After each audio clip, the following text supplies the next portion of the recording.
Here. Mary Altshuler, Here. Leah Pellister-Lazari, Katie Karam, Here. Aaron Chandang, Steve Wang, Here. Diana Clapton. Here. All right. Will you stand and join me for the Pledge of Allegiance? I pledge allegiance to the flag of the United States of America and to the republic for which it stands, one nation, under God, indivisible, with liberty and justice for all.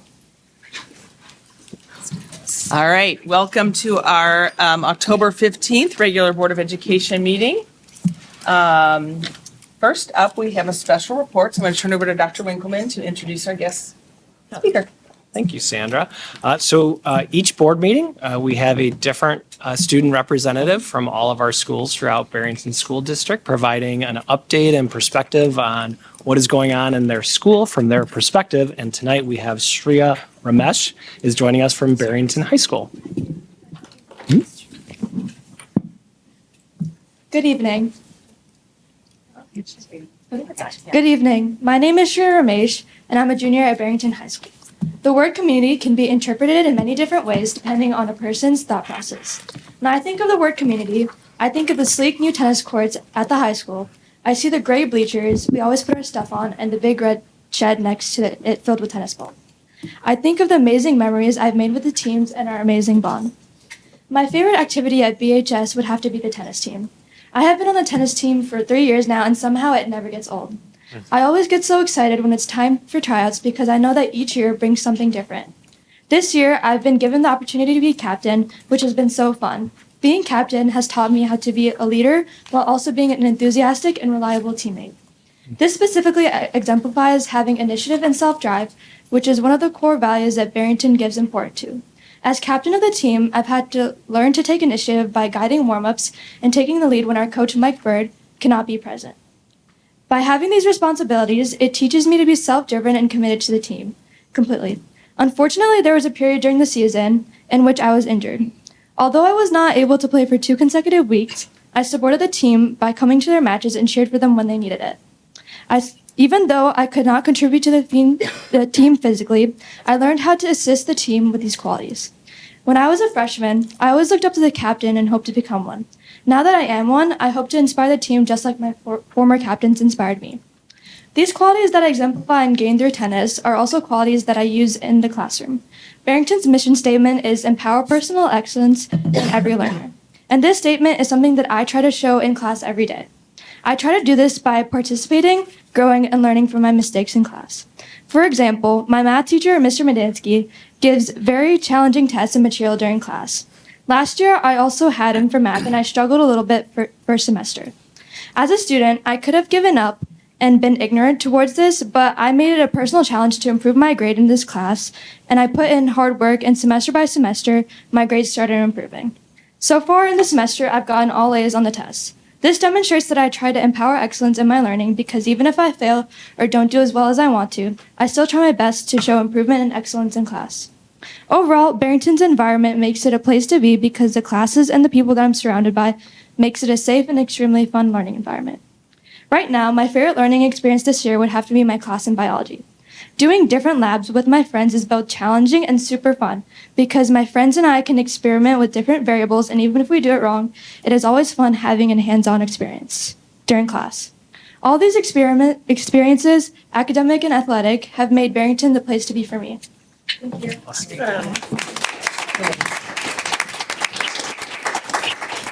I hope you get to share that with your English teacher. Yes. Yes, please do share that with your English teacher. Before you run off, typically we ask if the board has any questions or follow-up or comments. Does anyone have anything they'd like to share or ask? Tennis is my most favorite thing too, and you can play it well into being old. Are you a singles or doubles player? I was playing singles in the beginning of the season, but now that I was injured, I moved to one doubles, but like both are extremely fun to me. Do you like both the same? I do, yeah. Awesome. Do our tennis players, can they play both during the season? Like both singles and doubles, or do they have to pick one? Like how They does have that to work? pick one, but because I was injured and it was like pretty early on in the season, I was like able to switch to doubles so that like I could keep like a record. because you need like a record for like to go to state. So if it's early on in the season, I think you're allowed to like switch around. Cool. Can you update us on how our tennis teams are doing? Yeah, so we just had conference last weekend and we got second. So sectionals is coming up this weekend. So pretty excited for that. Awesome. Where are you guys playing? We're playing at Huntley. Anything else you're looking forward to in high school this year or other students are looking forward to? I would just say that I'm looking forward to like my classes in general because I feel like this year my classes are like the most that I've like enjoyed my classes so far in high school. So I'm really excited to like continue those and have fun in them. Awesome. I thought of all the things you shared. What really stood out to me was your insightfulness about the transfer of the experiences from athletics to the classroom and so forth. I thought that was really powerful. Thank you so much. You're welcome. Agreed. All right. Well, we also typically do a photo op. We have a certificate for you participating tonight. We also have a little bit of Barrington swag bag to give. Would that be okay if we took a picture together? Yeah. All right. Awesome. Again, congratulations. Thank you for your report. Thanks, Shreya. You get to be in the center. You're kind of the big deal.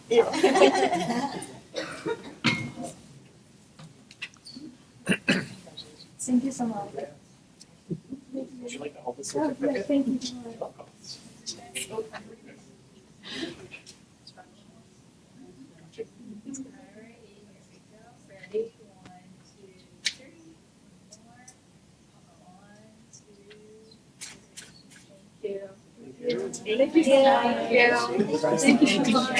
Thank you. Appreciate you. Thank you. Thanks for coming. Good luck.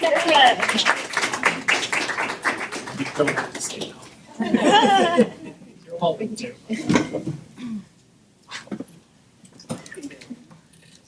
I think board docs may be down at the moment, so if you can't get in, don't worry. Oh, Like, can we put up my presentation.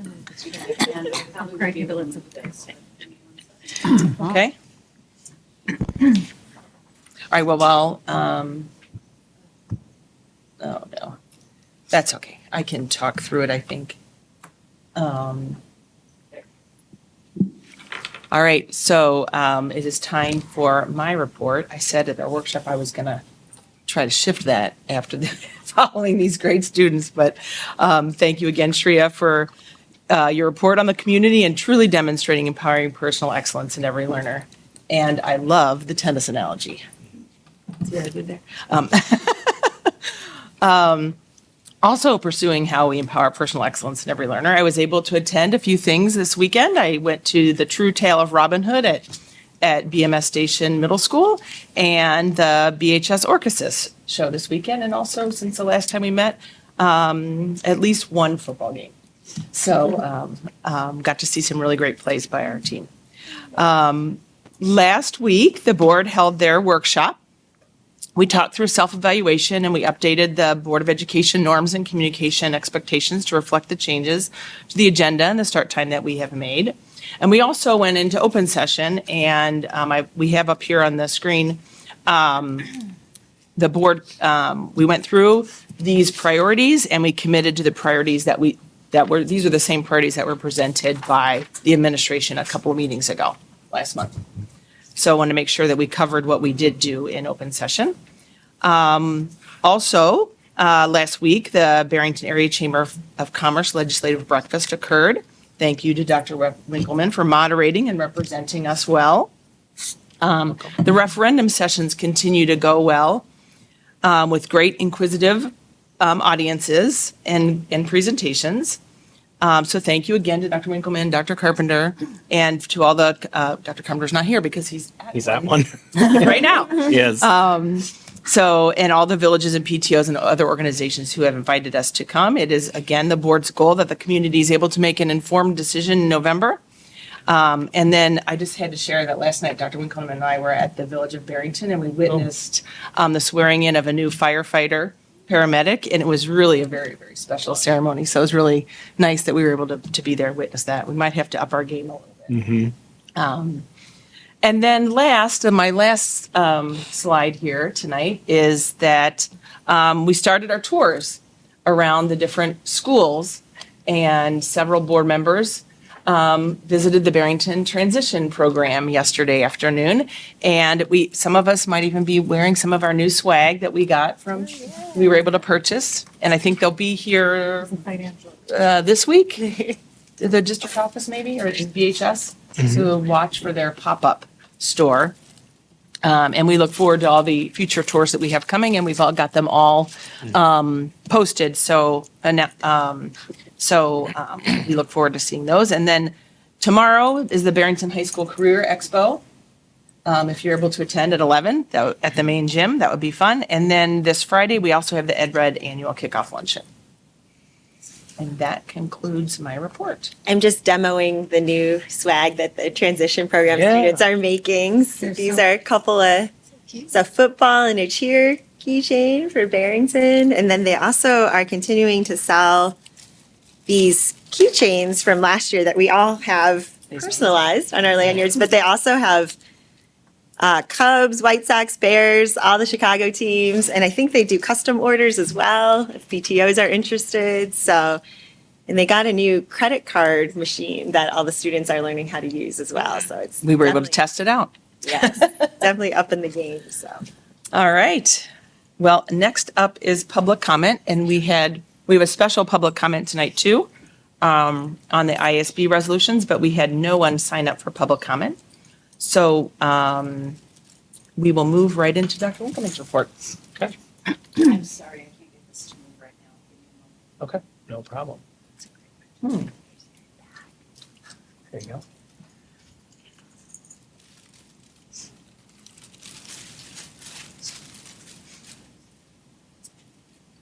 Woohoo! Thank you, Janine. I'll go to my first slide.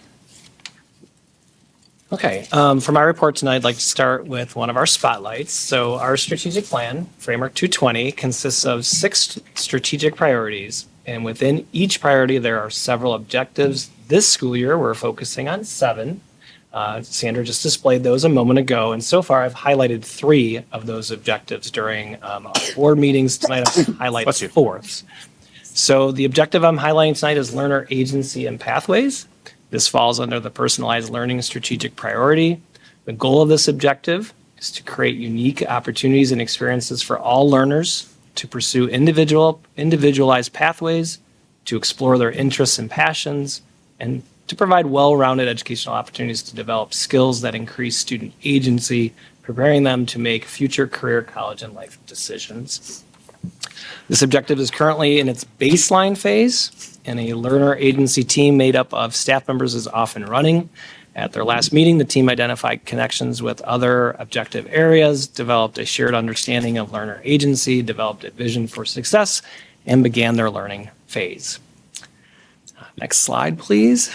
In addition, at our last meeting, our team presented on the strategic objective social media awareness as one of those 7 areas that I mentioned.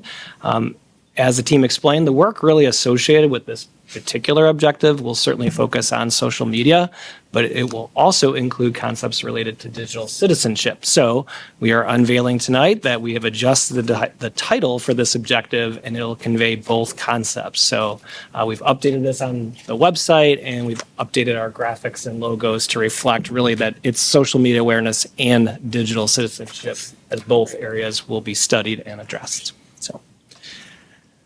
And then I want to comment, really we had an intersection of that health and well-being, that social media awareness and digital citizenship objective. You know, we're studying it this year, but this is an ongoing process. And I wanted to comment that, you know, in recent weeks, you know, we've had to respond to the use of social media by our students that did raise concerns with the safety of our school environments, and in particular at Barrington High School. And, you know, from the beginning, I have repeatedly stated that this particular objective area is one that we will address as a whole community rather than just something that the district is acting on alone. We have made adjustments to our curriculum and the lessons at the high school this week to provide a relevant, just-in-time learning experience for our students at the high school through our English and social studies classes. And I want to thank the teachers for getting involved in providing this learning opportunity for our students. And in addition to the lessons at school, I just once again want to encourage our parents to also use this as an opportunity to discuss expectations around responsible use of social media and your expectations at home of what that use looks like. I think it's a powerful combination when our students are hearing consistent messages from all the adults around them. All right, next up, we are embarking on our One Book, One Community. So this week, the district is launching its one book study called One Book, One Community, and this is hosted by our district equity team. It aligns with the inclusive priority in our district strategic plan. The book study will feature the book Breaking the Code with Gabriella. You may recall my superintendent report about this time last year. We actually had an update, and I invited the students in as this book was written by current BHS students Hafsa Khan and Cindy Wang and 2024 graduate Sarah Pinto. It's a story about the fight for inclusivity and belonging in STEM spaces, following the story of a young girl named Gabriella who joins her robotics team as the only girl. Parents can pick up a free copy of Breaking the Code with Gabriella during parent-teacher conferences this week on the 17th. Be sure to grab one while they last, but we do have additional copies. If you do not attend parent-teacher conferences, you can visit the Barrington Area Library or our District Administrative Center here at this location. We will culminate this community-wide read with a special fireside chat featuring our student authors at our annual Winterfest celebration at BHS on December 13th. So look for more information about that event. All right, next slide. So September 22nd was the official start of fall. And really starting today, the temps are starting to really feel like autumn in Northern Illinois for the first time. Pumpkins play a prominent role in this time of year, so I wanted to include a fun seasonal update in my report this evening. The Hart Road planting project was a great success this year. Our horticulture students did a fantastic job of planting and harvesting pumpkins, squash, corn, and sunflowers.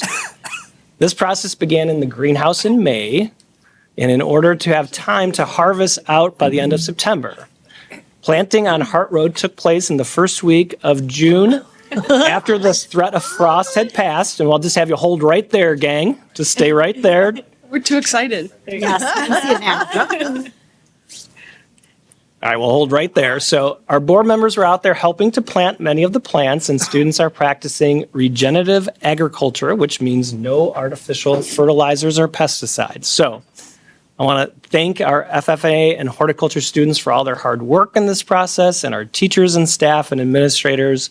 A big thank you to the Educational Foundation for their support of this program, as the updates to the greenhouse related to the automation, which greatly helped in this process. So I've started to bring items to our meetings recently. Excited. To help inform, educate, or reinforce a concept. You may recall we had the old desktop phones here. I even had a piece of plumbing from Barrington High School. As an educator myself, this is my way of ensuring that we are meeting a variety of learning styles. Tonight, the board will experience both visual and tactile, because you get to touch something, learning, as we have a special treat for you. So I'm so excited to share the Great Pumpkin Barrington, which is a special variety of pumpkins that our students grew that is over 400 pounds.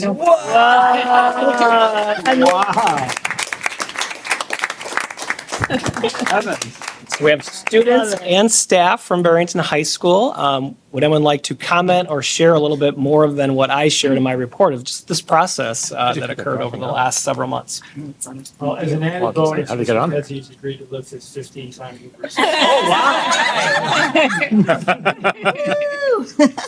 At school. So myself, Mr. Kedzie, I'm Mr. McMahon, Mr. Ardente, and then three of our students. Oh, thank you. So as I was saying, we, Mr. Kedzie, myself, Mr. McMahon, and Mr. Ardente teach horticulture and environmental science here at the high school. And we worked with our principal to kind of start a farm. And I think the students had an opportunity to kind of apply the concepts that they've learned in the classroom and in sustainable farming and horticulture, and apply that to a kind of a field setting. And this is one of their products. I don't want to do most of the talking, so I'm going to hand it off to one of our students, Ryan Rudnicki. Yeah, I mean, it was a great thing to get to learn. I know some of the board members were there when we were actually planting all this stuff out in early June. But it's really awesome to see, what started from, seeds or tiny plants just right here, 300 pounds of pumpkin. Right? So yeah. These students too are also there to plant some of the mums in the greenhouse that you saw when you walked in the building today, right outside, or you could check them out on your way out as well. And some of these students helped us do a mum sale as well a couple of weeks ago.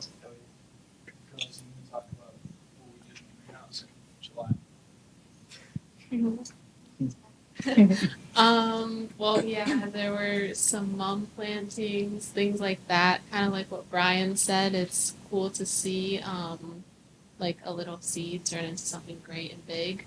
The mums obviously turned out great. It's a great kind of piece to see when you're walking into the school. It adds. So cool. I feel like I have to talk now. They've said most of it, but I just think this was a great opportunity for us to spend time with students, board members were out there. We had some parents out there, and Mr. McWilliams, who I'd like to thank. This was really his project. This was his baby right here, and we were able to share that experience with one of our administrators. So thanks to everybody here.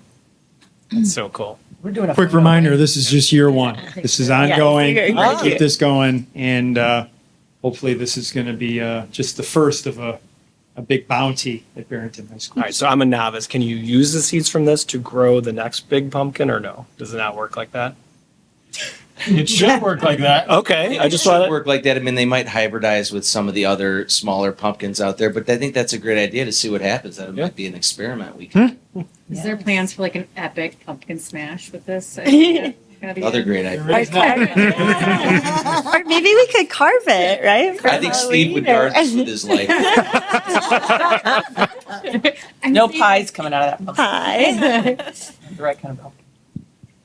Once it begins to decompose, we got a compost bin at Barrington High School as well, so it'll There you go. put it to good use. That's the Yes, man's baby. yes, that is, so. Are we decorating this for Halloween or just gonna leave it as There's is? plenty of room for a Bronco on there. Yeah, the Sea Broncos. Paint it. Phillies. Fine arts and horticulture. Oh, yeah. Yeah, let's do that. How many pumpkins do you think that you grew this year? There was another large one like this, not quite this big, so two large ones, but I don't know, did we maybe grow 100 pumpkins? Yeah, and gourds and baby pumpkins. We had a lot of variety. Sunflowers, corn. So did you sell them or give them away or what We did you do sold with? some of the Eat them?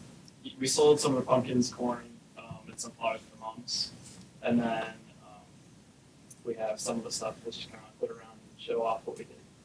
And then the K Lab came up, and did they get one of them? Yeah, pumpkins? the K-Lab came and planted some plants in the greenhouse and took some pumpkins with them to decorate. And Little Broncos came and got some pumpkins, and we're gonna do some planting for them. Probably next week, so. Good.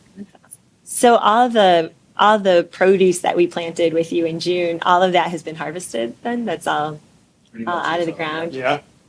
By students. by students, yeah. Any plans to have the culinary students maybe incorporate some? Future some of plan their- for sure. Yeah. Definitely. Yeah, when we have something a little more edible. We were talking about watermelons today at lunch, so Nice. some ideas are percolating. Yes. Thank you, Great. everyone that played a part in this. I just thought it would be really good. We've had a lot of conversations at this table about the concept of using our spaces, to integrate, the greenhouse, the property across the street, the plans for that property, and then to see it actually, go through those stages and then, pun intended, the fruits of the labor here too. Pumpkins are a fruit, right? They have seeds, right? Yes. Yeah. Okay. All right, I'm still on track. To see it all come together, it's really a really cool moment. So I just thought this would be a nice way to kind of highlight, especially at this time of year. And that's, thank you for mentioning that this was harvested across Hart Road. Right. So on the west side of Hart Road. I So would have it's- loved to see the journey from Hart Road to here. You make a really good point. I should also thank, there was a lot of people that helped make sure that pumpkin was here in a state that we could do this tonight, because it did take a lot of effort and so to get it here safely. Are we allowed to do a photo with the pumpkin? I think we should. Yeah, let's definitely do a photo. Let's do it.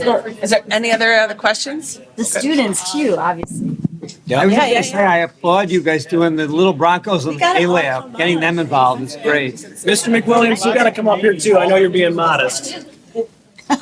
Steve, you got to be in this photo too. Yeah.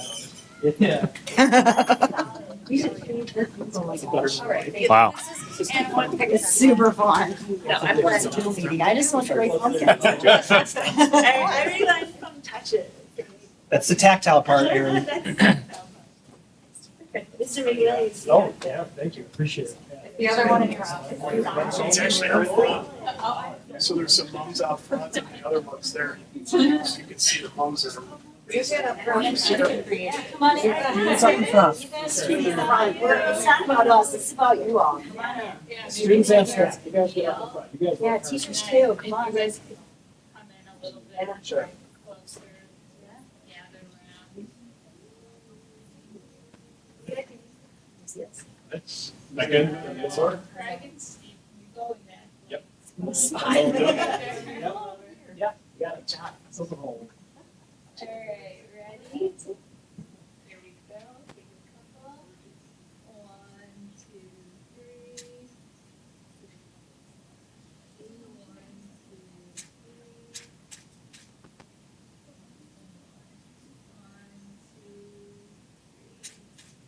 2, 3. And then hold for dad. I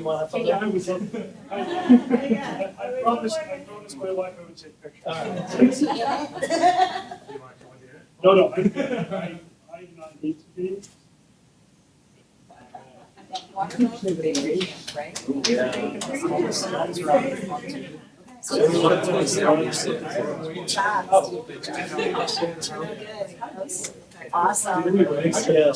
How'd you even pick this out?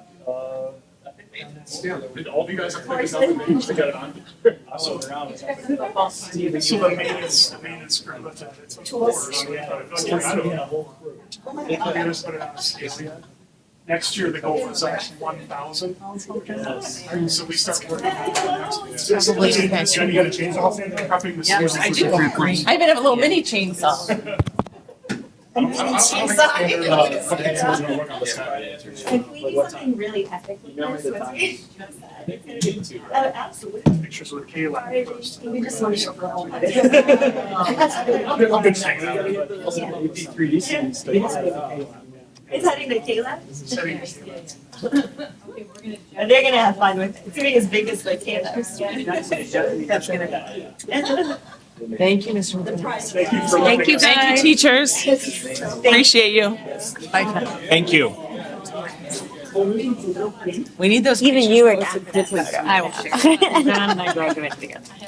Oh, really? Ah, that's cool. Okay. Is he as much of a horticulture? I did not, but now I do. That's only half. Always in the dirt. I know. Was he always in the There's more. dirt? There's more. There's more. There's Don't more. leave. There's more.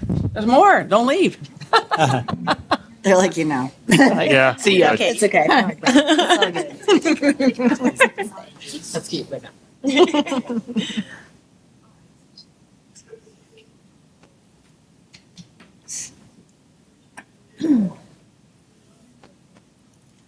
I have 2 more slides, so Top that. Are you ready? I sure Top am. that. I'm gonna try. No, it gets better and Except better. it's not working again. We'll give give it a second. It'll work. It'll work. I'll just, There you go. All right, so following the pumpkin, I am very proud of our school district, and I state this all the time, of what an amazing place this is. So beyond our internal perspective, there are several organizations that provide an external rating of schools and school districts that we look to as additional affirmation, such as our Blue Ribbon Program, which is a federal program, U.S. News and World Report, Chicago Magazine, we've talked about that here a couple meetings ago, and then Niche. Out of 3,141 elementary schools in the state of Illinois, it is my privilege to announce that I want to congratulate Barbara Rose as being identified as the best elementary school. That is #1 overall rating in the state of Illinois. So congratulations. That is so awesome. And if you thought that was impressive, I have one more slide.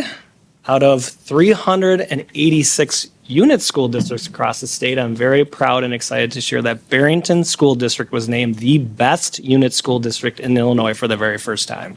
I feel like you should give a standing ovation.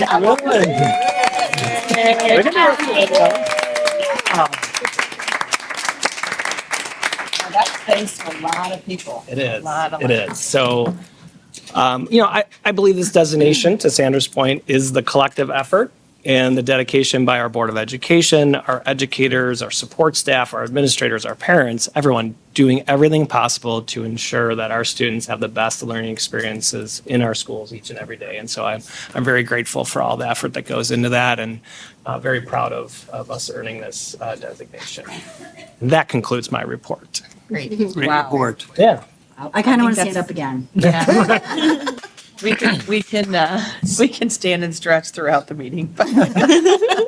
Thank you very, very much. You're That was, welcome. That's one to be topped. Yep. So next up is information reports. Does anybody have any questions on the FOIA report that was provided? Okay, let's move on to our committee reports then. Policy definitely met. Yes. We got some of that coming up. Policy met. We were incredibly efficient this Yes. time. Fastest meeting, at least Okay. the year that I've been here. Fastest and yet productive. Yes. Agreed. I like it. Edie, you want to do facilities or should I do it? Oh, go ahead.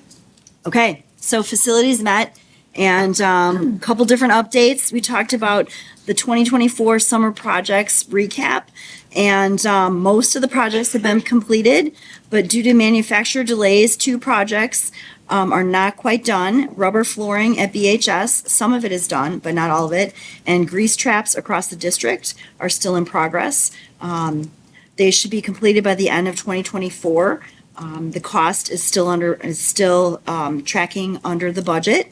And those things will be done during breaks, so not when students are in session, right? We talked about playgrounds. Every year we have someone who evaluates our playgrounds for safety and for their condition, and they're rated what condition they're in, and they have a lifespan, just like lots of things in our district. However, this summer we had really hot temperatures in the summer, lots of direct sunlight on some of our playgrounds. They deteriorated a little more quickly than in years past, unfortunately.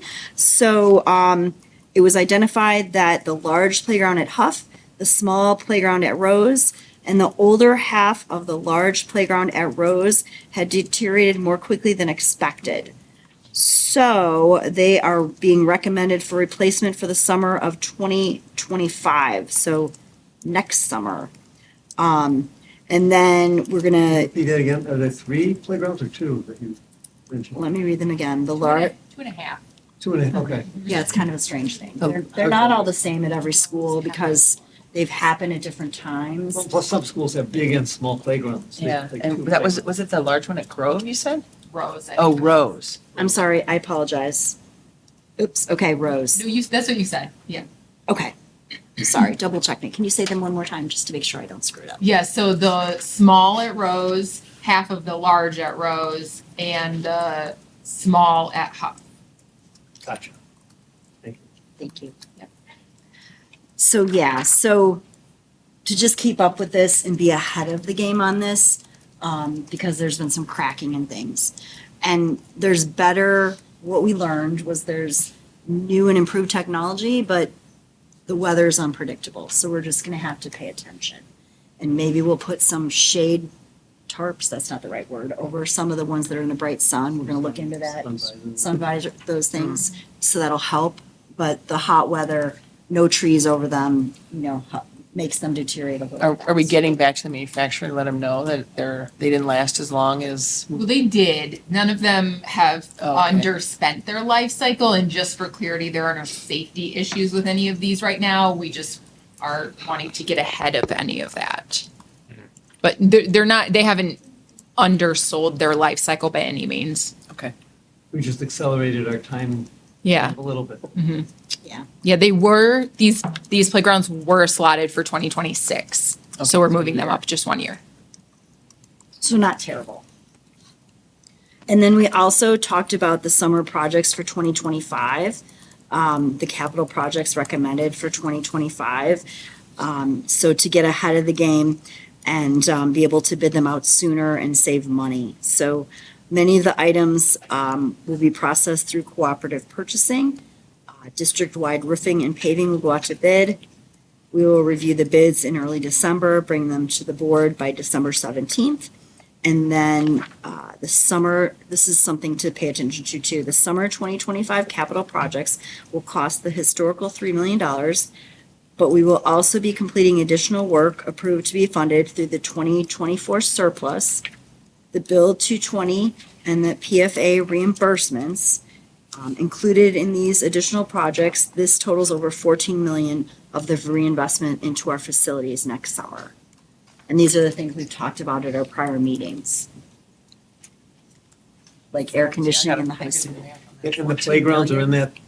Correct, yeah. So we have the traditional 3 million. We have then the other projects we talked about. So the plumbing, which is part of Bill 220, the AC, which is part of Bill 220, and then PFA. And then we also have the surplus that we talked about in August, which includes some fine arts enhancements or some light renovation to fine arts classrooms, as well as the Grove roof. So lots and lots of work for them to do. So it's all happening at one time, which is why we thought it would be beneficial to reflect on in one place. And you mentioned the AC at the high school, that's the gymnasium. Are we able to finish it this summer? We are certainly going to try. Yes. So that would be ahead of schedule. promises on that one. Because last time we talked about it, we thought maybe 26. 26. Yes. That would be ahead of schedule. So the problem with that was sourcing the equipment in time, and we are working with a vendor that is hopeful that we can get it sooner. So no guarantees, but we are diligently working on this. Wow, very exciting. Yeah. Busy We're being facility. cautious, Jack Welch, right? You don't Yeah. overpromise, underdeliver. We want to do it the other way around. So when we're able to say it's green lighted and we're ready to go, we will certainly update the board and our committee. Well, and we also talked about solar starting. Mhm. So that was exciting too. So there's a lot of things in the mix. Excellent. So thank you. Yeah, thank you. All right, any other committee reports? This wasn't a committee meeting, but Barry and I had the chance to attend the Lake Division meeting from the Illinois Association of School Boards. That was last Wednesday. And my understanding was that the format changed this year. And so this year they had a legislative carousel with different topics. So the 3 topics, they would pair a topic with 2 or 1 or 2 representatives. And a lot of our school district representatives were there. And Barry and I attended the same topics because we thought those were the most applicable to us. There was one about mandate reform. So reforming all the mandates that come down to us through policy and press. And then one on school funding, and then another one on teacher shortage. One of the things that I took away from the mandate reform carousel, Representative Dan Diddich, rhymes with Quidditch, was there, and he talked about a proposal he had before the General Assembly that would include, so with every mandate that came down, would include kind of like a working group to assess what would be the local impact with regard to costs, with regard to operations, to different school districts. Because I think what they also realize is that a lot of these mandates, they sound really great on their own. And then when it comes to implementing them, it's really difficult for consistency across school districts and also for funding. So, and another thing they had talked about was instead of maybe passing every mandate at once, looking at it as an omnibus bill and saying, okay, well, let's look at all the mandates together. Because I think there's a realization that it's a lot for every school district to take on all of these mandates. And I think, what was the statistic, Barry, where there were only like 1,300 instructional hours, but there were 1,500 hours of mandates or something. So it's totally impossible right now to fulfill all of them. And so, so there's some promising things down the line. Barry, do you want to add, because you asked a question about local control when we were in one of the sessions. Did you have any more thoughts? Yeah, I think my point was that we were talking to representatives from Lake County, large districts, and what might help large districts might be totally unconsequential to some of the smaller districts. And certainly the whole reason we didn't go to the teacher shortage discussion is because I feel like, and I don't want to, jinx us or anything, we've had pretty good luck in terms of filling our positions. I know downstate, they're just desperate, not only for teachers, but special ed and bus drivers. And so I just brought up the whole idea of local control. Instead of having a mandate for the whole state of Illinois, give the district some quantitative goals, and then let them figure out how they're going to meet those goals, and not have to, cross every T and dot every I. And and they agreed with that in theory, but it's going to be hard for them to get agreement across the state. There's just so much political animosity, I guess is the word I would use, distrust. But he agreed with my suggestion that we try to really encourage local control on a lot of these kinds of issues. And on the funding piece, State Senator Dan McConkey was there. He represents our district. And so was State Senator Adrian Johnson. So it was nice and bipartisan. And both of them were talking about proposals that could lead to a decrease in property taxes, or maybe not so much tie. But I think, it's still very hypothetical at this point. But I think our position is stronger, I think, financially than some of our neighboring districts that are really struggling. And evidence-based funding came up quite a bit, which I don't think we receive a lot of, or any, right, for our school districts. So, but we're grateful that these discussions are being had, but a lot of that part was, I would say, hypothetical, wouldn't you? Yeah, and again, looking at big districts versus small districts, and we're considered tier 4, which means we're pretty well off. If they start implementing some property tax relief, Barrington's not going to feel it. It's going to be some of the smaller districts that aren't as well off anyways. Not to be pessimistic, but it's going to be hard. We have a state that has so many different needs, district by district. And unfortunately, Illinois is very heavily dependent on local financing of education. And that puts Barrington in a tough spot, because if we want good, high-quality education that costs money, and it's coming from our property taxes, it's not coming from the state or the federal government. So they have work to do if they want to really modernize the system and relieve some of the property taxes of our citizens. But it was a good chance to engage, for sure. It was great, engaging. They're very personable. The representatives all wanted to talk to us individually if we had questions or concerns, and it was very worthwhile. Good. I think we'll have some of those topics coming up here later on our agenda, so. Yeah. All right, any other reports? All right, so let's move to the consent agenda. There's quite a bit on here. Do we have a motion to approve the consent agenda as presented? So moved. Second. Okay, let me read through what we have on here. We've got minutes, both open and closed, from October 1st. We have several finance reports. We have September reports for wage and payroll, treasurer's report, and revenues and expenditures, and the October bill list report. We have a revised personnel report. We have several policies. I meant to ask if we could list these up here, but I will read them all. There's probably 15 or something here. So let me just read through them. And as I read through them, understand that they're on the consent agenda because they only have legal reference updates. There was no other updates that were made to these policies. So I'll read through them. Policy 270, vacancies on the school board, filling vacancies. Policy 2:125, board member compensation expenses. Please note, board members are not compensated. Expenses, right.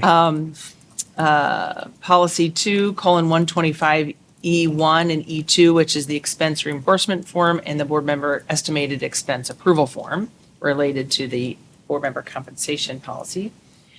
Policy 2:160, board attorney. Policy 2:160E, which is the checklist for selecting a board attorney.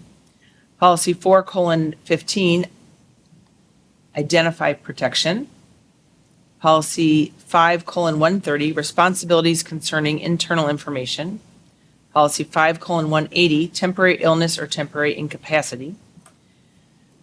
Policy 5:200, terms and conditions of employment and dismissal. Policy 5:290, employment termination and suspensions. Policy 5:310, compensatory time off. Policy 6:110, programs for students at risk of academic failure or dropping out of school and graduation incentives program. Policy 6:140, education of homeless children.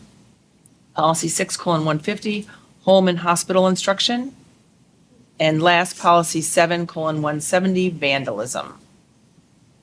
And then last on the consent agenda is the surplus property memo.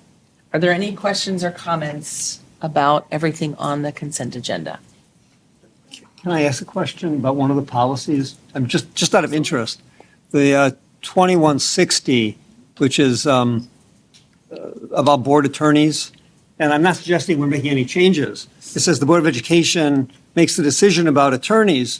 Is that something we should talk about on a regular basis? Or I'm just asking rhetorically. I mean, is that something we need to review on a regular basis? Or I'm not suggesting we're making any changes. I'm just wondering, how and if the board should be involved in reviewing our attorneys and discussing them and that kind of thing.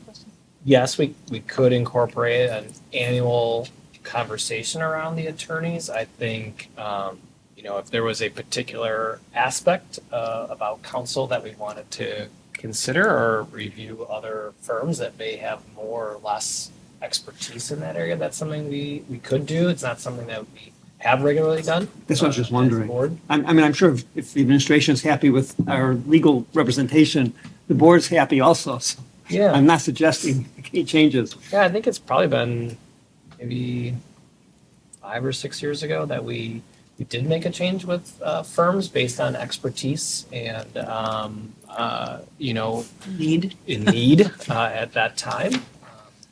But yeah, it's not Just something we wondering. regularly do. Okay. And we always do talk about when we're going to engage them as well.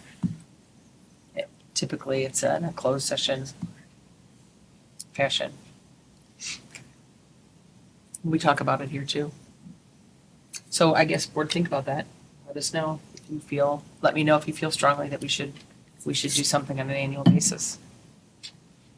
I was going to ask just a general question. As you look through these policies, I know you guys went fast. Did you notice anything else in these policies that needed to be updated, or did you read through them and just say you didn't see anything? And just to clarify, so it was any legal reference updates as well as policies that had not been looked at for 5 years. So the recommendation is a 5-year review, even if there's no Got it. changes to the policy itself. So we did read through each of the policies. That So was my that question. lens too, just to make sure it was still relevant, applicable, and so. Okay. I had one other question on the surplus. There was a lot of smart board stuff on there. Are those full smart boards or those parts? Both? Yeah. Okay. And we're in the process of replacing our smart boards that many of them are between 20, 25 years old. with Wow. TVs like these TVs with after- Okay. I remember when we first started. I know. Yeah, really. Good. I saw so many and I was like, oh my gosh. Yeah. no. I hope these are parts and Long not- time. Okay, any other questions? I was just wondering what Elmo stands for on the surplus list. It's grand. Oh, okay. Nothing to do with Sesame Street. No. Okay. It's a camera. A camera. I Okay. asked the same thing. Like we have 10 Elmos. What are we doing? For documents. Got it. Thank you. All right, are we ready to do a roll call? Sounds like it. Sandra Bradford, Yes. Leah Colister Lazari, Yes. Diana Clapton, Yes. Steve Wang, Yes. Katie Karam, Yes. Erin Chan Ding, Yes. Barry Altshuler. Yes. All right, motion passes. Let's move to action items. Do we have a motion to approve the Lake County School Mutual Aid Response Team Intergovernmental Agreement? So moved. Second. Okay, we discussed this at our last meeting. This is an agreement for all the school districts in Lake County to come together and decide on potential ways to share assets should Catastrophic. catastrophic. That exceeds the ability for a district to respond on its own. Thank you. Yeah, you're welcome. That was great. So any questions or comments on this agreement? All right, let's do a roll call. Barry Altshuler, Yes. Leah Colister Lazari, Yes. Katie Karam, Yes. Erin Yes. Chan Ding, Yes. Sandra Bradford, Yes. Steve Wang, Yes. Diana Clapton. Yes. All right, motion passes. Congratulations. We'll get right involved with that. Do we have a motion to approve the copier replacement and maintenance contract? So moved. Second. Anyone want to give a quick update on that? You don't Let's read the memo. No, we talked about this in finance 3 weeks ago. Our copiers have, like our playgrounds, have outlived we've had them longer than we expected we were going to have them, and it's time to replace them with more modern and efficient equipment. And we have a great company we're working with. We've worked with them before, and they gave us the lowest bid, and we're very confident that they're going to give us good service. And it's going to be a lease to own. So after how many years? So we do a 5-year lease, and then we are able to purchase, generally do this with all technology for $1, which is what we did last time. So we have the current copiers we own and we've had for 7 years. So COVID delayed us just a little bit to do a refresh. So now we're in a position to do that. So we'll be reducing our fleet. Sorry, I keep forgetting to talk in here. We'll be reducing our fleet as well. So that is good for us financially as we continue to make better choices for our planet. We're able to do that. So the copiers we're replacing they've been in use for 7 years? then? Yes. Okay. And we try to do a refresh every 5. Every So- 5. Okay. So we've had an extra 2 years Mhm. use. Okay. Yep. All right, any other questions? All right, let's do a roll call. Leah Colister Lazari, Yes. Barry Altshuler, Yes. Diana Clapton, Yes. Erin Chan Ding, Yes. Sandra Bradford, Yes. Katie Karam, Yes. Steve Wang. Yes. All right, motion passes. Do we have a motion to approve the audit report presented? So moved. Second. All right, we have a copy of the report here at our desks, as well as a separate copy of the management letter that was sent. I'm going to give a quick overview. Yeah, I mean, I think, we We discussed it last. I want to thank the team. Yeah. We did discuss it last week. We received another clean report from Lauterbach, who we engaged to help us with the audit. Sarah, anything Yes, to add? another unmodified opinion, which is their highest recognition. They always give us a lot of kudos for timing because nobody as large of a district as us is doing this quite so early. So they give us a pat on the back for all the hard work that, of course, they're doing, but us as well. And yeah, we continue to have a great relationship with Lauterbach, and we're happy to see another successful audit. Sarah, did you get to pick the picture this year? Actually, I let Lauren and Josie pick it. Do you have more background on the artwork? I do not, unfortunately. Student art though, right? It absolutely is. Yes, Okay. you can see it in the building. We always take a look around what we have here in the district office and choose one. It's on display. Any comments or any other questions? I was at that meeting and talked to the auditors, and they just gave many kudos and said we have lots of checks and balances in place and things are in a very good place, and we have lots to be proud of. And I see they made those corrections I had shown you, so I'm very happy about that too. All right, excellent. Let's do a roll call. Steve Wang, Yes. Erin Chandang, Yes. Sandra Bradford, Yes. Katie Karam, Yes. Diana Clapton, Yes. Barry Altshuler, Yes. Leah Colister Lazari. Yes. All right, motion passes. And congratulations, Sarah, for your first audit. Right. All right, got some exciting action items next. Do we have a motion? Oh, actually, we don't have a. We need to choose a delegate before we put an action on, I guess. We need to have someone say that they're willing to be the delegate. How many are going? Is everybody going this year? I think it's you, Steve, and me.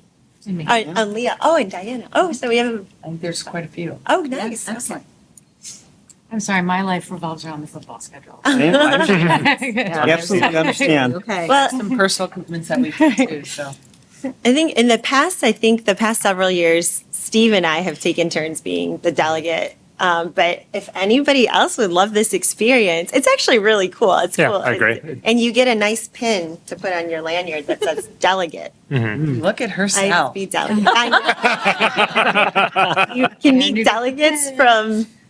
So Aaron, you usually going to nominate someone or? I mean, Does anybody? I've never done it, so I'd be happy to do it. I think you would. I think you would like it, Barry. Yeah, I think you should. You know what? I'm happy. Advice: if you're going to go Friday pick up the packet because when you go Saturday morning during the meeting, It's a Zoom. it's a zoo. Get it Friday Right, beforehand. Right. Oh, good advice. Good advice, good advice. All right, are you willing to? I'm willing to give it a go. All right, so do we have a motion to approve the Illinois Association of School Boards delegate as Dr. Barry Altshuler to serve us this November? So moved. Second. All right, any questions or comments? Thank you. Yeah, All right, thank you. let's do a roll call. Quickly. Katie Karam, Yes. Sandra Bradford, Yes. Erin Chandang, Yes. Steve Wang, Yes. Leah Colister Lazari, Yes. Diana Clapton, Yes. Barry Altshuler. Should I abstain? Yeah. It's already passed, so. No turning back. No, voted. All right, in. motion passes. Thank you, Barry. Really appreciate Yeah, that. And we Thank can you. report back on how well that goes. So next action is we have, do we have a motion to approve the 2024 Illinois Association of School Boards resolutions? So, do we recommend pulling stuff out first, or do we just We need to get, I think we need to get a motion on the Need a table- motion? on the Okay. table first, so. then so moved? Second. Okay, so Steve, do you have some that you want to pull out and talk? We can talk about each one of them individually. It's interesting. But we This need year to they vote structured them a little differently. Yeah. Because the first six, they said it's kind of the consent, which I hadn't seen this in the past, a consent agenda. So all the ones that they say we approve or we want you to approve, they're lumping them together and they're planning on just having one vote at the assembly. That's the way I read the instruction. I agree. That's So The one through delegates six, can't- if we yeah. agree with how do you say, do approve? I always hate the terminology. They're saying give it a thumbs up. If we give a thumbs up to their thumbs up, then we can maybe just talk about we can go through each of the 1 through 6 and explain what they each are, but we maybe don't have to vote individually on each of them and just, unless there's something that we disagree and we want to pull it out. I think we should vote individually because the delegates can pull them out of the consent agenda during the assembly meeting. And if they pull them out, then you'll need to know what our vote is on. I mean, I guess if we adopt all Yeah, of them. before Right, adopting we have all all of of them, then we know what our vote is. Yeah. Yeah, I guess we could take that first. And if there's one that Right. we don't like, yeah. Because the other ones, I think we have to pull out individually, Yeah. but these I thought we could just do as a, So, It seems a little less confusing, yeah, I think. I So I'm- agree. I'm I like glad this. They chunked it by yeses and nos. Yeah. Yeah, Not yes, so yeah. confusing as in years because past. remember we'd say, so if I vote for it, am I against it or, remember it was. Yeah. You were I know. I had to run this and it was. I it remember, was- you did a it good was job. Crazy. Well, if it's the opposite, then yeah, right? If it's Yeah. a no, then you say yes. See, The only one I have a question about, I guess, so I'm not even suggesting we pull it out. The only one I really want to talk about is number 10 and maybe number 9 a little bit. But that's later. Sure. Those are the no's. Let's just talk about the only- first 6. We can talk about each one of them and just so that. Well, we should identify them and then see if people have questions about them, I guess. Well, I just heard Steve wants to talk about those two. Is there any other ones people want to talk about?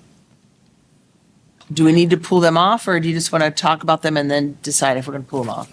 I don't know what the process is. I'm sorry. It's whatever we want it to be. I think I'm fine voting, well, personally, I'm fine voting yes to what they're recommending for 1 through 8. 9 and 10, I'd be curious to know what the rest of the board thinks about those before opining on those two. So why don't we look at 9, you said 8 and 9 or 9 and 10? 9 and 10, please. 9 and 10? So let's jump right to 9. Okay, that was the one, it's regarding Faith's Law and the background checks. Yeah. So the way I'm reading, Newly hired, it applies to newly hired. well, actually, it's current. Current hires. It's current employees. This one, This one is asking to apply Faith's Law to current hires. Right. Correct. Current employees. So this is the one where I just want to make sure I'm thinking about this appropriately.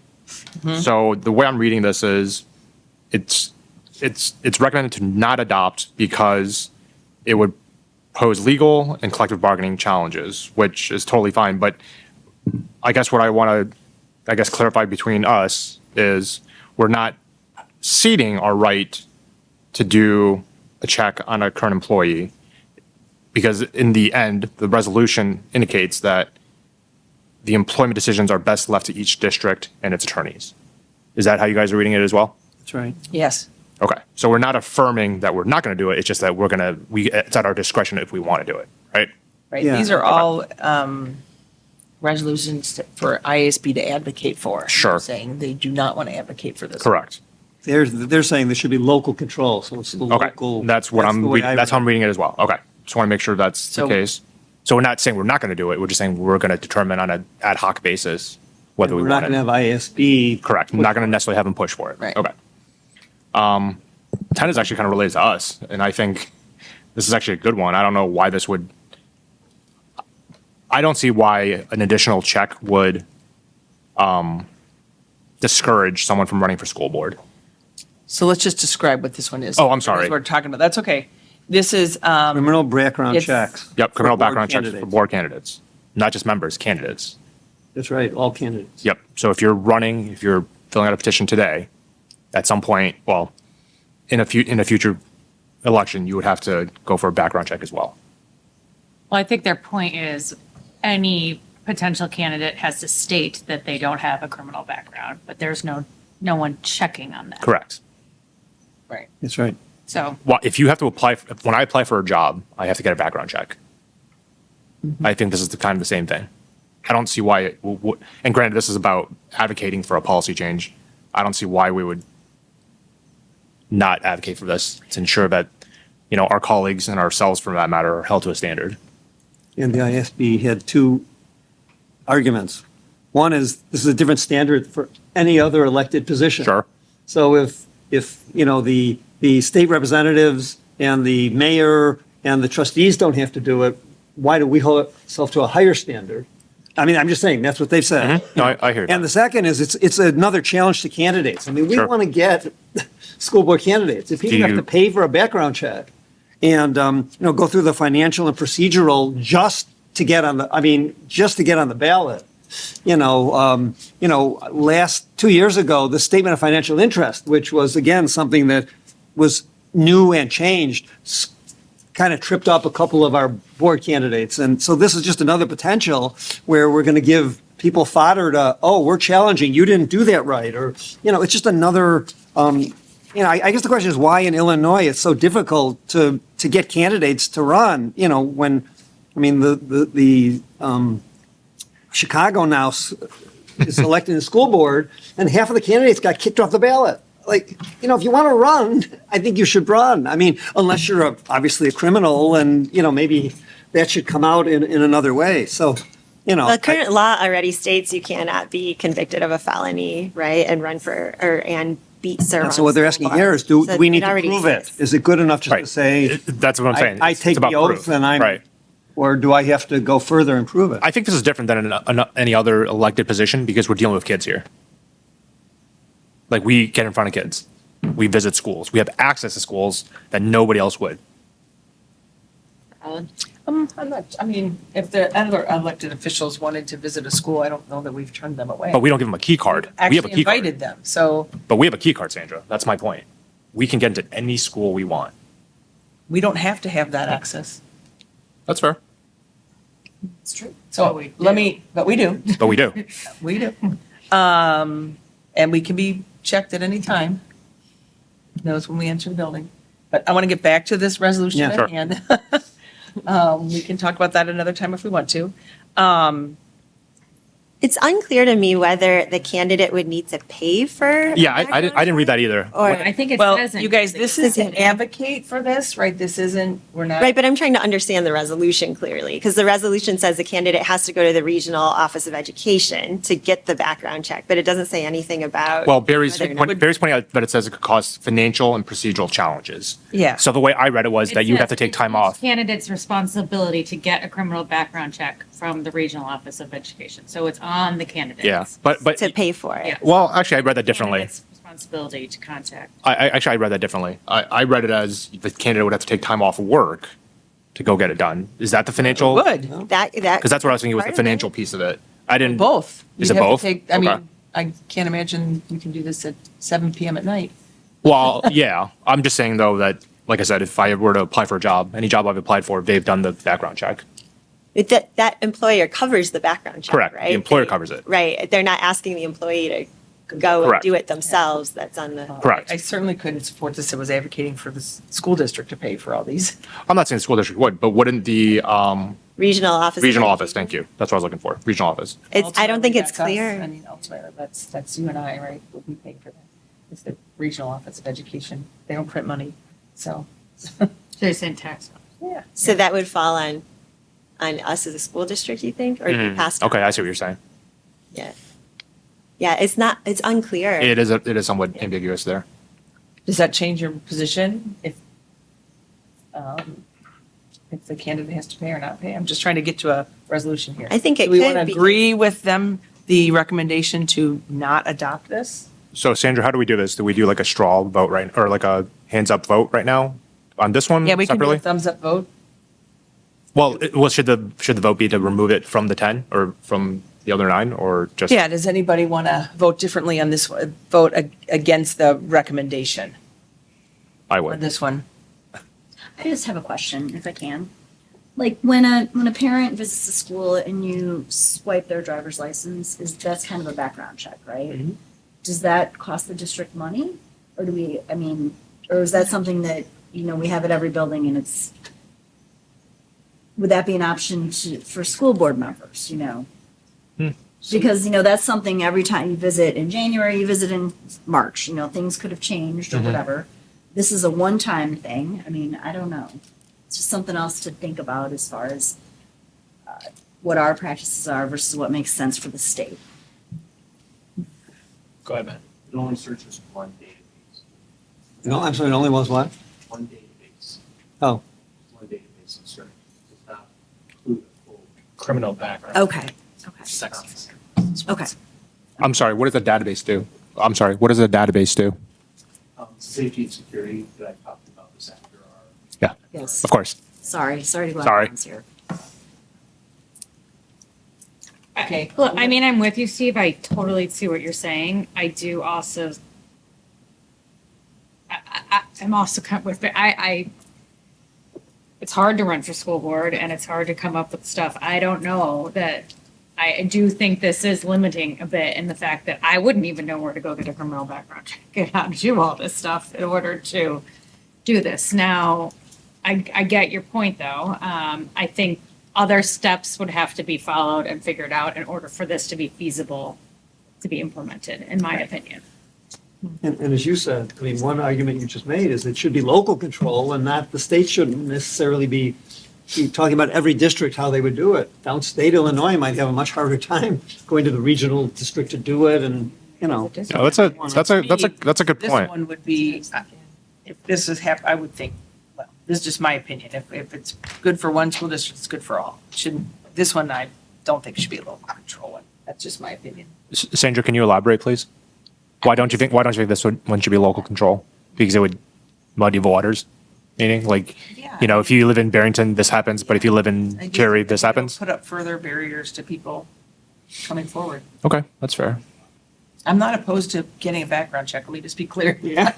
Right, I'm not either, but the procedure and the methodology is like, what's the issue Yeah. here? But none of these really have any procedure, right? I mean, these are all pretty vague, to be fair, in terms of Again, application. these are to advocate for Correct. ISB, to advocate, to put it. And obviously the legislatures would Right. make the policy surrounding how this would actually get executed. And legislatures could come forward and bring this forward anyway, even Sure. if the ISB doesn't advocate for it. So Totally. I don't think it's the best thing for ISB to advocate for on our behalf. Because of the reasons that were stated. Does anybody want, I'm gonna ask again. We have one person that wants to take this off and vote on this one separately. Are there 4 people that want to do that?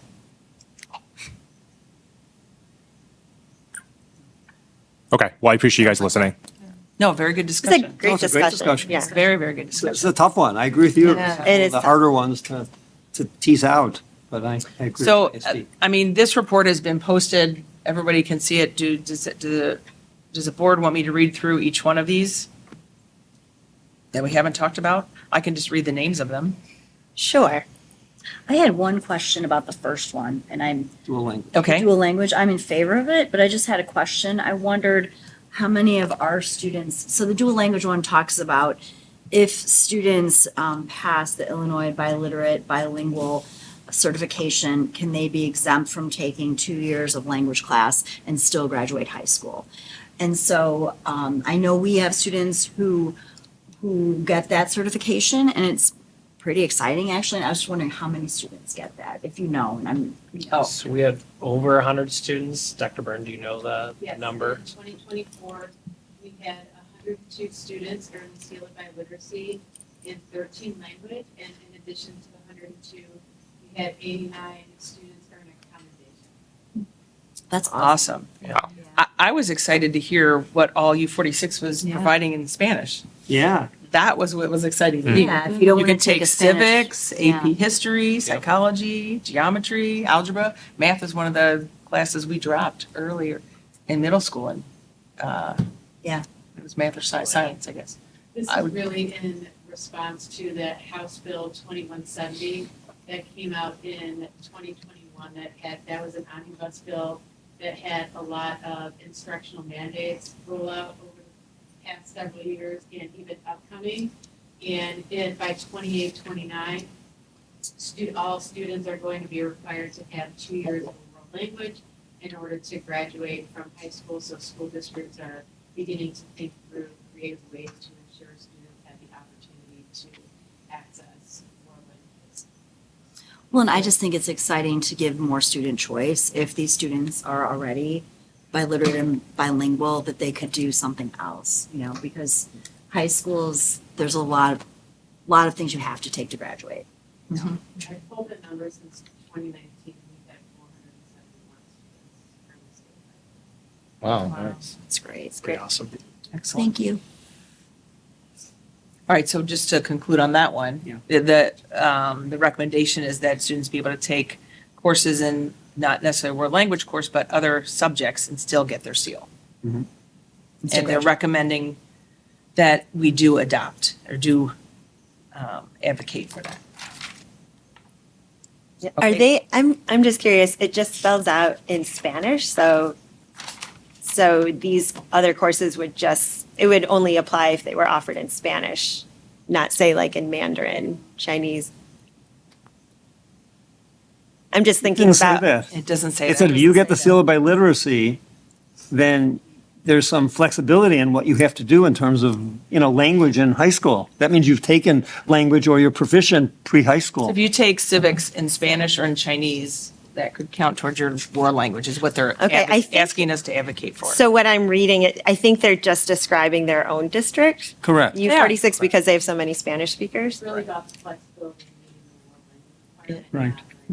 Right. So we could theoretically have a history class in high school taught in Mandarin that could also fulfill the requirement. Okay. I just want to make sure it's not limited to one language. when No, you no, have, well, like you what they said, have there, they have a 13. proposal and then they have the district explaining why they're having a proposal. Yes, And we're voting on the proposal, not what the district is doing. right. I just wanted to make sure. Okay. I'm just going to read off the names of each one of these, just for a little bit more thorough. So we've already talked about the dual language one. There is a resolution, so evidence-based funding authorized for charter school funding, they're recommending to adopt. Tax incremental financing, you guys were just talking about that. Yeah. Accountability, they're recommending to adopt. Faith's law, a centralized state agency, they're recommending to adopt. Healthcare coverage, recommending to adopt, and polling place. The polling place is an amendment to the position 7.08. That was to advocate for schools to be allowed to, school districts to choose to be in school on voting day if there are no polling places in that district. So those were the resolutions they were advocating to support and adopt. And I got to find the next one. Can I just add, though, that with this one, they said, as part of this, that the school district can refuse to use their schools for polling place. Yeah. So, I mean, I guess we have more power than, just Lake County saying you have to use North Barrington School, for example, or something. We can say, no, we don't want to, or, I'm just saying, it Well- sounds like we have a little more power. This resolution is suggesting that districts are given that authority. Mhm. We don't presently have the authority Right. to do so. Well, I thought this is if your school is not being used for polling place, then you can be open, but I thought there was already something No, that. we've attempted to refuse to use our school. Oh, is that right? several Okay. school Okay, the way I sites read it, over they the said last you several couldn't. years. can't. And that's a false assumption by the Okay, district. But we okay. try to advocate for that, but we actually do not have the authority to refuse. Okay. So it's asking to advocate for that. So they're asking, because currently we are required to close on election day. So, Right. yeah, Right. okay, so Okay. this would make that not a requirement. But I do like that part of it, Barry. Yeah, I did. I I think saw that it, I would was fit like, our district for sure. All right, so then there's 4 that they're recommending to not adopt. One is about statewide cell phone usage. Again, local control. asking for local control. The Office of Inspector General, again, that would just add more, I guess I should read exactly what it says, but add, Duplicative, they said. adding additional oversight is what I recall, yeah. Oversight and accountability for school districts. We already have processes in place for that. And then the last 2, we've already talked about the faith laws, the background checks on current employees, and then 10, the criminal background check for candidates. So those are all the resolutions. Sandra, I just want to make sure we don't forget the constitutional amendment piece, though, because I know we forgot that So when I did it. our action is only on resolutions, so I think the best thing to do is to bring forward the amendment and vote on that at the next meeting, because our action. Oh, okay. item is I guess we still have time. Wasn't on the agenda. Got it. So we'll have to pay closer attention to that in years going forward. I think this happened a couple years It ago. happened to too. me when I was doing it. I should have abstained. All right, So I just wanted to comment on 7, the cell phone usage one. It is, I think it's really interesting, especially given our discussion and focus this year, because there is a lot of momentum. I shouldn't say a lot, but nationally, there have been states, I think Florida, Indiana, Ohio, South Carolina, Louisiana, have all passed laws to ban cell phone use in K through 12. And so it's interesting that and I agree with the IASB's suggestion to not adopt, but I just think it's interesting that the IASB is saying, no, we don't want a blanket state policy to ban cell phones, because we realize that every school district is different. And we do think it should go to every district to make their own cell phone policy. I agree with that. I like that, because that's exactly what we're working on now, right? So, but I just wanted to note that it does deviate a little bit from where some states have been heading just in the last year, so. And understand, Aaron, you want to talk to your legislators, they're talking about doing a statewide ban anyways. they didn't necessarily listen to the IASB. So I'm just saying, so I mean, we want to add our 2 cents, but there's Right. already talk in Springfield, there's somewhere there's a statewide cell phone ban in schools, and That's in the works. it's in the works, so Interesting. keep your ears and eyes open on that one. All right. So we've talked about almost every one of them now. Are we ready to vote? And again, a vote of yes means that you agree with the ISB Resolution Committee's recommendation to adopt or not adopt. Let's do roll call. You're doing them all as one, correct? All is one. Erin Chandang, Yes. Steve Wang, Yes. Leah Colister Lazari, Yes. Diana Clapton, Yes. Sandra Bradford, Yes. Barry Altshuler, Yes. Katie Karam. Yes. All right, motion passes. Barry, you know what you can go forward with, and next, 2 weeks from now, we will, the first meeting in November, I'm not sure if it's 2. It's 3 weeks. It might be 3. We will discuss the the amendment? amendment. So make sure you guys read up on that amendment. It's about this long. So, all right, I'd like to invite Dr. Byrne up. Policy. excellent. Yes, let's talk about these policies. 3. We've got 3 policies. I know I've got them pulled up here. So I definitely have a question on one. Hi, everyone. Hello. Okay, so we have 3 major policies to review tonight. 2, I just want to remind the board that are due to press updates. And the third one is an internal review and update due to our implementation of full-day kindergarten. So the first policy is 4:70, which is for resource conservation. So this was updated in response to our 5-year review. And then the policy has removed the deadline for the reduction of solid waste, and then also added the requirement to establish a goal to reduce the amount of solid waste. So this was straight press. Yes. And that deadline was 4 years ago, right? Since the removal. Yeah. Well, so it took out the amount, at least 50%, like, can we beat 1% and that we've met a goal? I mean, do we have to actually set a goal? You could establish a goal, Ms. Lager, Okay. anything? Yeah, I was thinking this with our strategic objective of environmental sustainability coming up next year would be a really good time for us to dive into this and set a goal. That seems more logical to me than Yes. just. That makes Yeah, and there's no We did. time limit here now. It's just when it's economically and practical Yes. practically feasible to do so. So, I like Probably- it, because I was probably good. wondering if we should have a goal that was measurable. And Yeah, which we can dive deeper into that work. So those are the only changes to that policy?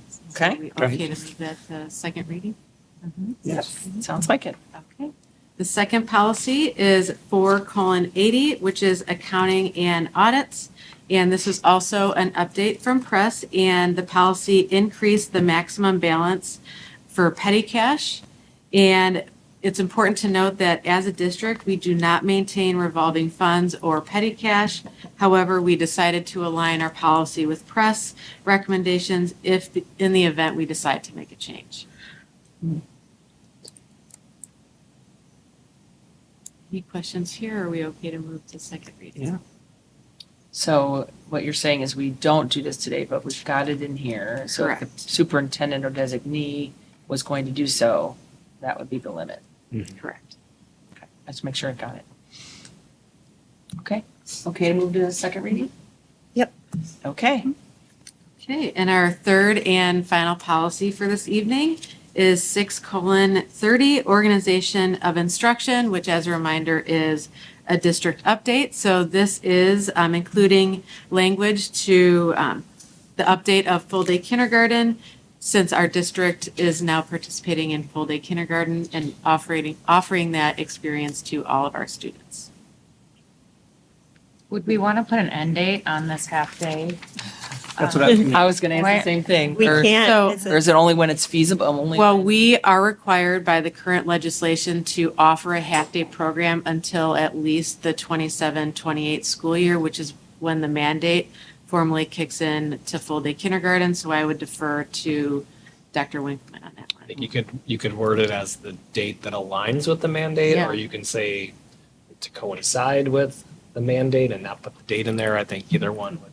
I wouldn't want to be held to this in perpetuity. Right. Yeah, I agree. That's a good point. But we can also put a note in to bring it up for review and policy in a couple of years. Could be another thing we do. But I was wondering, 'cause I thought we talked about this, like if there was only one child that wanted half day, would we have a conversation with the family? Is there an economic feasibility? Yes, and that has been our practice for several years, and this year in particular, since this was, we did have full day kindergarten for everybody. Any family that had signed up for half day kindergarten, we had those individual conversations, and all of our families did shift to full day kindergarten. So right now we have 0 students participating in half day. So we have to offer it. Yeah, so we could put like through 26, 27 to align with the mandate, something like that. So it puts an end date on it. I would. Yeah. And then, in my opinion. And then Yeah, mark it, we great. must have policy calendar or something too, Mhm, mark it yep. to review again Mhm. within that, earlier than 5 years, right? Yes. We have a very sophisticated process. It's called Dr. Bird and Castle-Wiki. Yep, I figured. Spreadsheets. We'll work on this tomorrow. Everybody okay with moving that to second? Yeah, reading that's then? great. Yep. Yes. All right, looks like we all had the Okay, same, that's it. same comment there, same questions. Okay. I have to say, those weren't very major. No. That's great. No, that's great. Now you know why we were so efficient. Yeah, what was it, 12 minutes? Yeah. I'm not complaining. That's our over under here. Oh, pretty good. All right, let's go to our second discussion item then. Invite We need to take a stretch while he's, Mr. Ernst up to the while Mr. table. Ernst comes up. You, yeah, stretch away. Okay. All right, let's hear about our 30-day enrollment. Let's do it. Oh.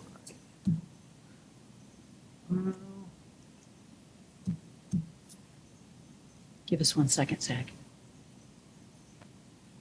That's good.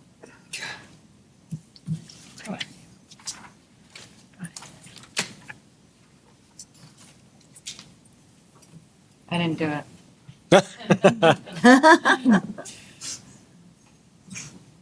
Probably did.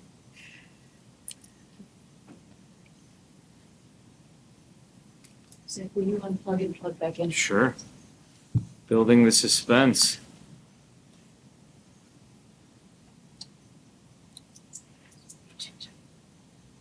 And your reports from Dr. Carpenter?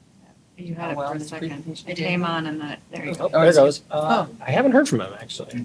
I guess he would just be still giving it right now. Yeah. It's 7. Just trying to fill the time. Yeah, no. All right, we're ready to go. All right, good evening, everybody. We're here tonight to talk about our annual 30-day enrollment update. So, as we always do, we talk about our mission of empowering personal excellence in every learner. So tonight we'll talk about just how many of those learners we have currently as of 30 days of school.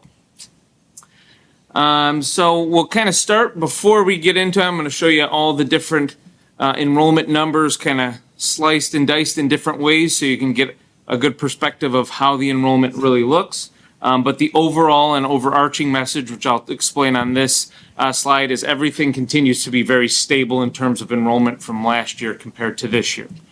So what you're looking at on this slide is kind of the longitudinal data by level over the last 6 years. And so you can see that going horizontally across each level, you can interpret the change from 23 to 24, and you'll notice that as a total, we have lost 55 students as a district from last year to this year, which compared to 7,988 students, again, a very stable enrollment number compared to last year. We also had that CASARDA demographic study done back in 2021, which provided us a number of years of demographic trend data and some predictions. And there were 3 predictions that the CASARDA group provided us. There was a Series A, which was enrollment projections that are less than currently anticipated, a Series B projection, which is enrollment projections that occur as anticipated, and then the Series C, which is enrollment projections that are greater than currently anticipated.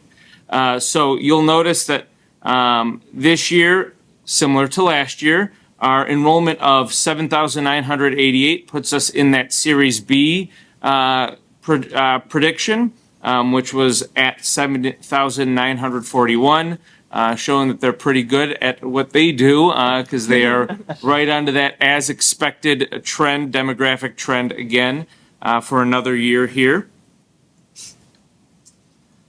And then we have enrollment across the different levels, getting a little bit more granular for you. So looking at the ELC and the elementary, going by school vertically, and then horizontally by grade level and school. So you can see kind of a grade level breakdown from pre-K through grade 5. I'll give you a second to take a look at that slide.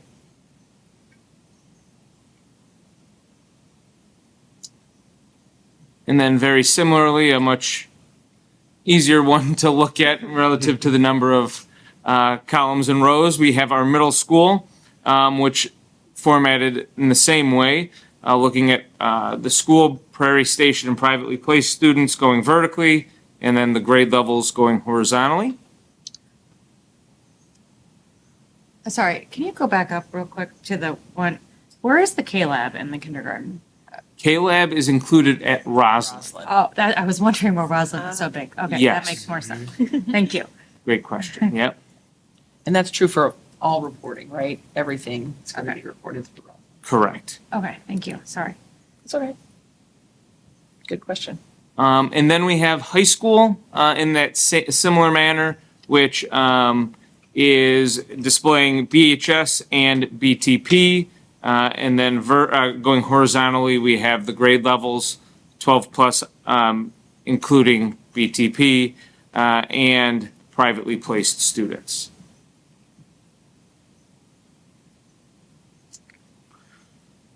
So here you're looking at overall 30-day enrollment by building in our district, including the privately placed category.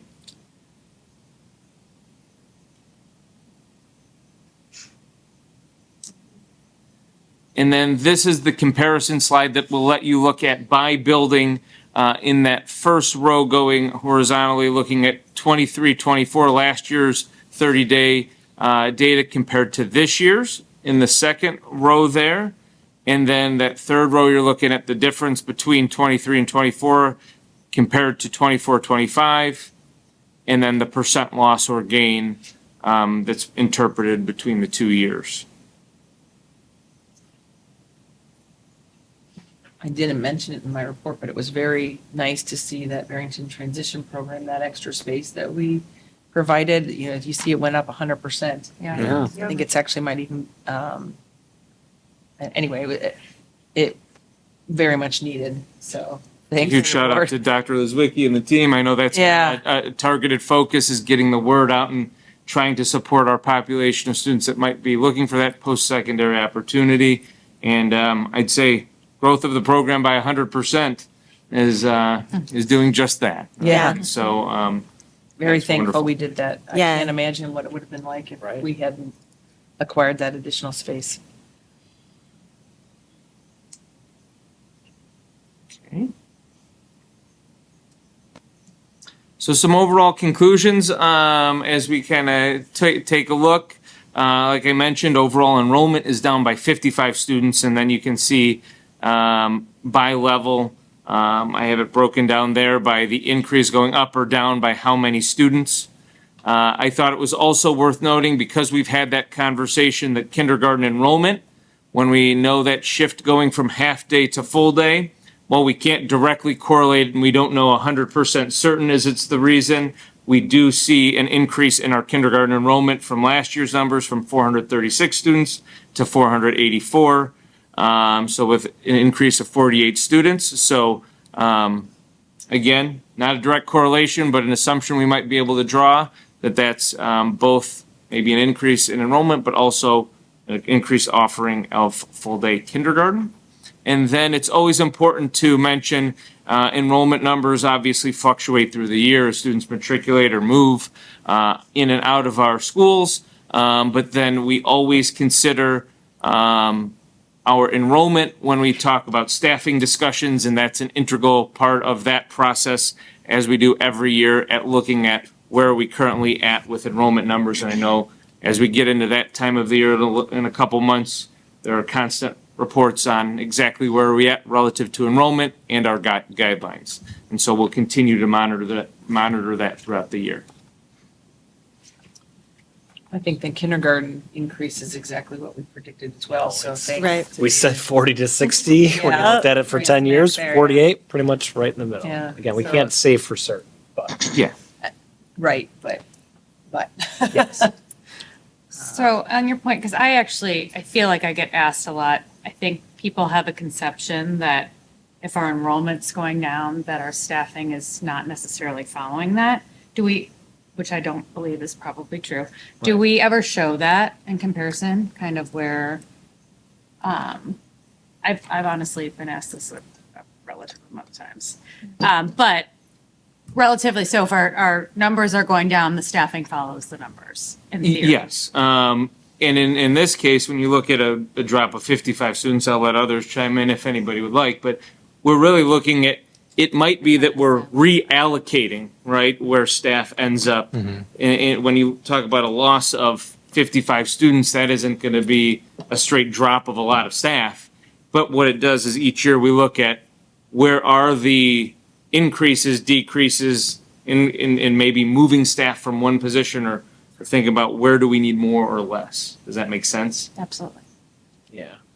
It's hard because like if you think K5 is down 28 students, when you look at that first chart, I mean, it's across the board, so it doesn't equate nicely to staffing models because it may just be a couple less students at a particular grade level, but you still need the same amount of teacher, right? So, but I think to Zach's point, we look at that carefully. We're always making sure that we're looking at our enrollment and our staffing numbers for sure. We talk about elementary in great detail even throughout the summer, right? Mhm.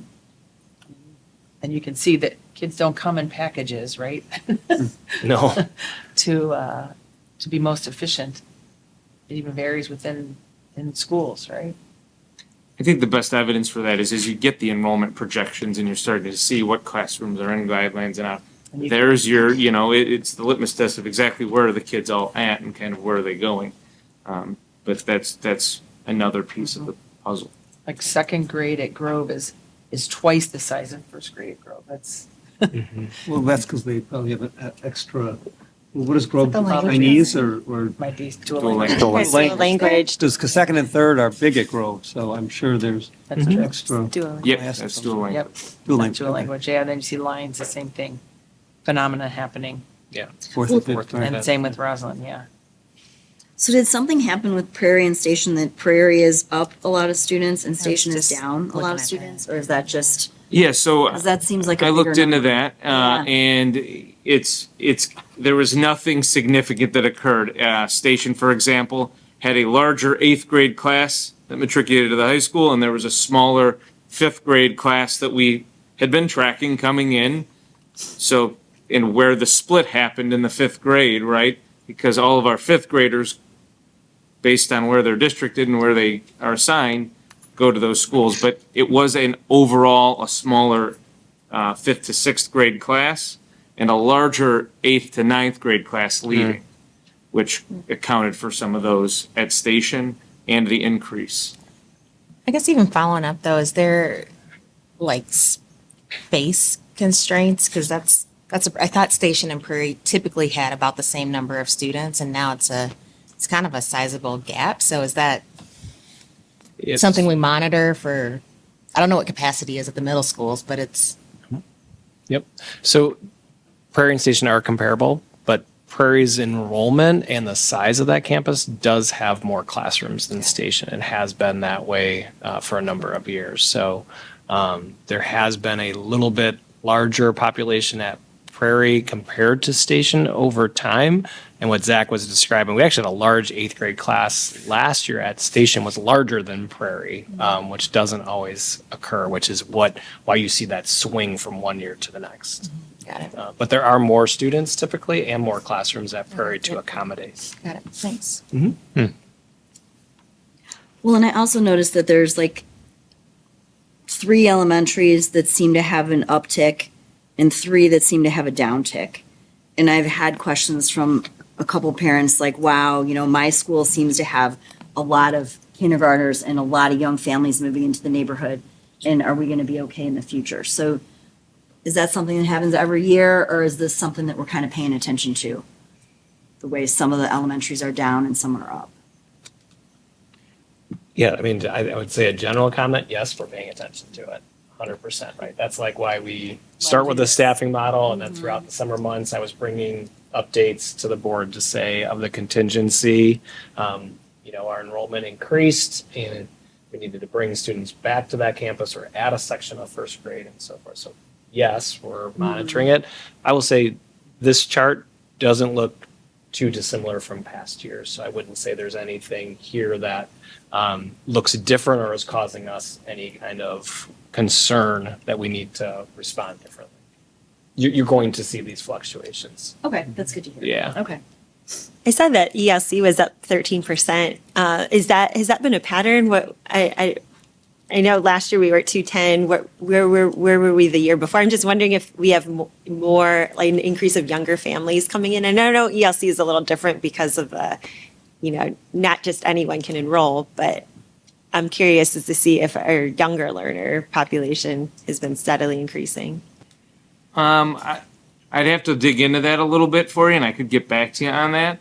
I do know, you know, getting the word out about our services and what the ELC can provide is something that I know our principal there does an amazing job of, but I'd have to look at specifically what the trends have been for ELC over years for you, but I could get back to you with that. Yeah, and that would affect kindergarten too, right? Yeah, and I just anecdotally have noticed younger families moving into our neighborhood. So yeah, I was just curious. We could take a look at the ELC beyond the 2-year comparison. I could throw it in my weekly. We could pull that in. It could also Going be back to numbers from 5 years ago though too, Right. so. Right. Yeah, and you will look at ELC, you almost have to look pre-pandemic because ELC does interpret a pretty significant dip during the pandemic. right. And I'd asterisk that with sending little kids to school might have been, you know, the population of students that it's servicing, Right. distancing and things like that weren't probably the most desirable for Right. families at that time. Yeah. But we've only had it. Was it 8 years now, or it's been less than 10 years, right? For the what? ELC, the We've always ELC. had an ELC program. Oh, but this It new was housed building, at this new Woodland building, before the right? current Yeah. building. Okay. But if you do look at that first slide, Sandra made the point, like 2019, we had 240. This year, we're at 230. Okay, so it has been. You do see that dip that Zach was describing, and we're kind of getting back to those more typical levels. That's helpful. Yep. Thank you. Yeah. Thanks, Zach. Of course. Thanks so much. All right. Thank you. All right, board. Well, that concludes our discussion items then. Do we have a motion to adjourn? So moved. Second. All in favor? Aye. Aye. Any opposition? All right, we are adjourned at 7.